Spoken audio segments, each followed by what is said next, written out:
ஒரு கார்த்திகை மாத கருக்கிருட்டு. செங்கல்பட்டிலிருந்து படப்பிடிப்பை முடித்துக்கொண்டு எம்ஜிஆர் அவர்கள் நடுநிசி 12 மணி வாக்கில் காரில் வந்து கொண்டிருக்கிறார். கண் விழித்தவாறே தனது காரில் எம்ஜிஆர் அவர்கள் வந்து கொண்டிருந்த பொழுது வழியில் போலீஸ் உடையில் நின்ற ஒருவரை பார்க்கிறார்.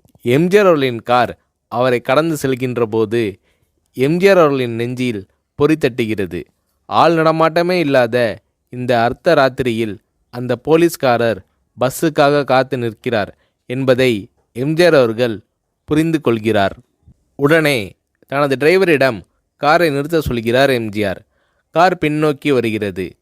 போலீஸ்காரரின் அருகில் காரை நிறுத்தி கதவை திறந்து ஏறுங்கள், எங்கே போக வேண்டும் என்கிறார் எம்ஜிஆர். பரவாயில்லை, நான் பஸ்ஸிலே வந்து விடுகிறேன் என்கிறார் அந்த போலீஸ்காரர்.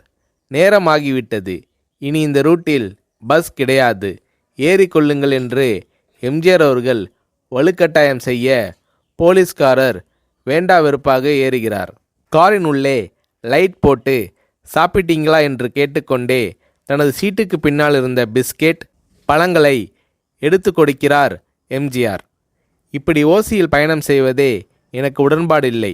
இன்னும் நீங்கள் உண்ண சொல்லி வேறு என்னை இழிவுபடுத்தாதீர்கள் என்று போலீஸ்காரர் மறுக்கிறார். எம்ஜிஆர் அவர்கள் பூரிக்கிறார். இருப்பவனிலிருந்து இல்லாதவன் வரை படித்து பதவியில் இருக்கும் எத்தனையோ பேர் எனக்கு அது வேண்டும் இது வேண்டும் என்று எம்ஜிஆர் அவர்களிடம் வேண்டியதை பெற்று செல்கிறார்கள். ஆனால் சாதாரண பொறுப்பில் இருக்கும் இந்த போலீஸ்காரரின் நேர்மை எம்ஜிஆர் அவர்களை மெய்சிலிர்க்க வைத்துவிட்டது.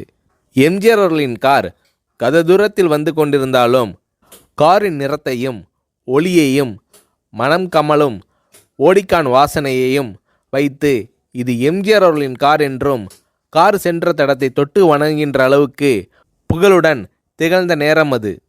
அரை மணி நேரம் கார் சென்று கொண்டிருக்கிறது. ஆனால் அதுவரை எம்ஜிஆர் அவர்களை பற்றி பெரிதாக போற்றி புகழ்ந்து பேசாமல் அந்த போலீஸ்காரர் வந்ததே புரட்சித் தலைவர் எம்ஜிஆர் அவர்களுக்கு அந்த போலீஸ்காரர் மீது மரியாதையை கூடுதலாக்கியது.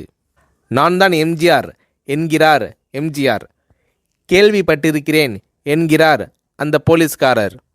பொன்மனச்செம்மல் எம்ஜிஆர் அவர்களின் முகத்தில் கோபம் இல்லை, பதிலுக்கு பொன்முறுவல் மலர்கிறது.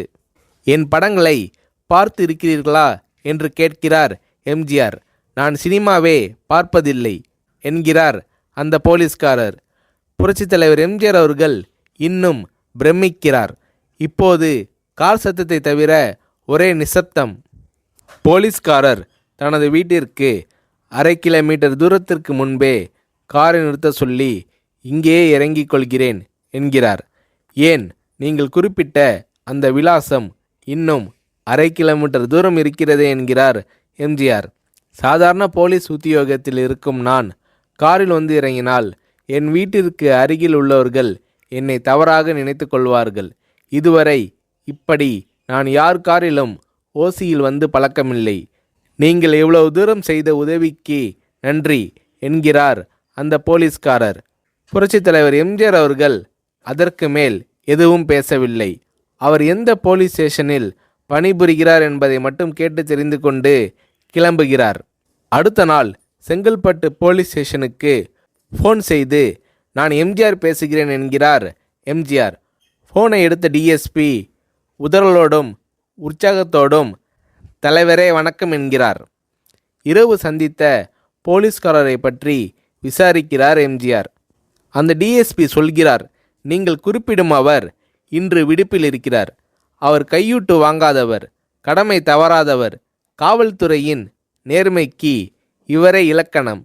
வெற்றிலை பாக்கு, பீடி, சிகரெட் போன்ற போதை வஸ்துக்கள், நாடகம், சினிமா போன்ற பொழுதுபோக்கு அம்சங்களையெல்லாம் இவர் அறியாதவர்.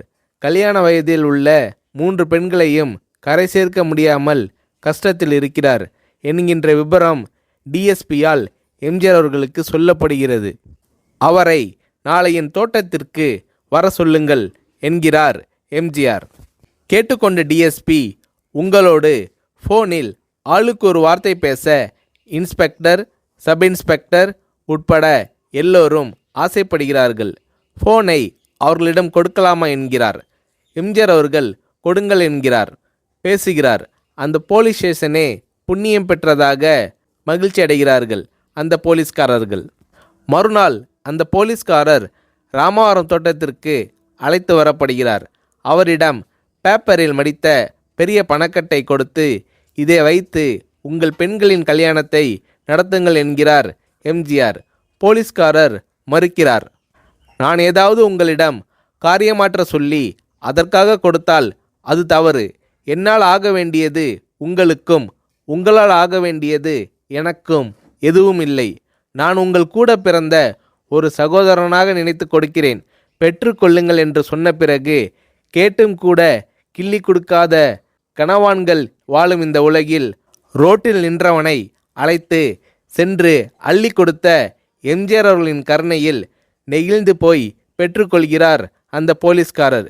பிறகு ஒரு தேதியில் புரட்சித் தலைவர் எம்ஜிஆர் அவர்களே சென்று அந்த போலீஸ்காரரின் 3 பெண்களின் திருமணத்தையும் நடத்தி வைத்து வாழ்த்தி இருக்கிறார்.